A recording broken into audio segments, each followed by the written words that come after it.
So the third and final set of tests is the sufficient ties test.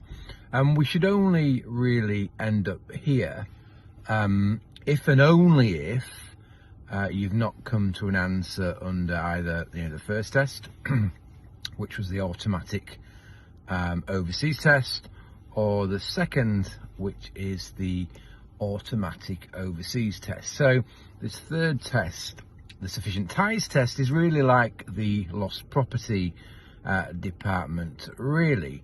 And this test involves basically counting the days in the UK and then testing them against a specific threshold, and that threshold will be higher or lower depending on the number of ties that you have with the UK. And broadly speaking, the more ties that you do have with the UK, then the fewer days you can spend in the UK without becoming a UK resident for tax purposes. So I think with that in mind, it's worth considering what constitutes a tie. The first one is a family tie. You have a family tie if a member of your family is a UK resident, and broadly speaking that will mean a spouse or a minor child. The second tie is an accommodation tie.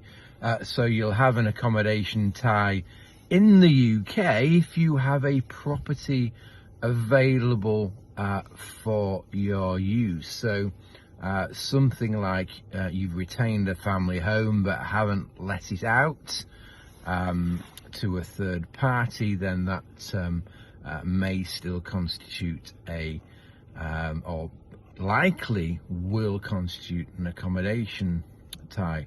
The next tie to think about is a work tie.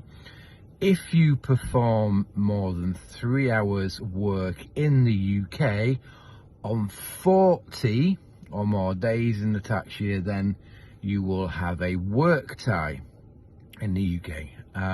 There's also something called a 90-day tie, and you will have a 90-day tie if you spend 91 days or more midnights in the UK in one or both of the 2 previous years, and in that scenario you've ticked another sufficient tie. There is of course much more depth to each of those ties, a bit more nuance. It is the UK tax system, does love a bit of nuance and a few ifs and buts, but broadly they are the ties. In addition, if you're leaving the UK, so you've had enough, you've seen the budget, you've had enough, and you're jetting off, there is a fifth potential tie. That's triggered where you spend more midnights in the UK than in any other country. So you want to bear that in mind potentially if you were looking at some kind of more nomadic lifestyle rather than just moving lock, stock and barrel to another country. And the thresholds also differ depending on whether one is a leaver or an arriver. And what I will do is I'll post a link in the comments setting out those thresholds in due course. That link will be in the comments.